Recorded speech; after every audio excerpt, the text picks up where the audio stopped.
So அடுத்ததாக பார்த்தீங்க அப்படின்னா உரங்களுக்கு ரூபாய் 41,534 கோடி மானியம் மத்திய அமைச்சரவை ஒப்புதல். ஸோ இந்த டாபிக் பார்த்தீங்கன்னா குரூப் 1 மெயின் சிலபஸ் பேப்பர் 4 எக்கனாமியில் அக்ரிகல்ச்சரில் வந்து கவர் ஆகும். ஸோ ஜூனில் பார்த்தீங்கன்னா நமக்கு கேரிஃப் சீசன் வந்து ஸ்டார்ட் ஆகும், சவுத் வெஸ்ட் மன்சூன் அந்த டைமில்.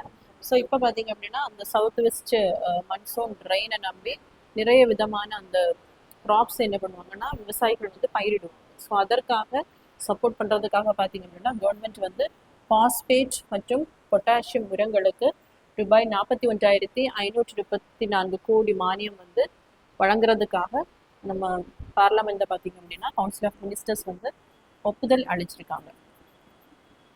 ஸோ இதுக்கு முன்னாடி பார்த்தீங்க அப்படின்னா 2025ஆம் ஆண்டு 37,216 கோடி தான் மானியமாக வழங்கப்பட்டிருக்கும். ஸோ இப்போ பார்த்தீங்க அப்படின்னா அந்த வெஸ்ட் ஏஷியா வார் இருக்கிறதுனால அதிகப்படியான உரங்கள் நம்ம வந்து அந்த கல்ஃப் கண்ட்ரிஸை பேஸ் பண்ணி தான் இருக்கிறோம். ஸோ அங்கேருந்து இறக்குமதி வந்து அதிகப்படியாக குறைந்ததுனால் பார்த்தீங்க அப்படின்னா இந்த வருடம் வந்து 37,216 கோடி கடந்த வருடம் வந்து கொடுத்துருப்பாங்க. இந்த ஆண்டு பார்த்தீங்க அப்படின்னா 41,534 கோடி மானியம் வந்து வழங்கப்பட்டிருக்கு. விவசாயிகளுக்கு வந்து வழங்குறதுக்கு ஒப்புதல் அளிச்சிருக்காங்க. ஸோ எந்த மினிஸ்ட்ரி கீழ் அப்படின்னா மினிஸ்ட்ரி ஆஃப்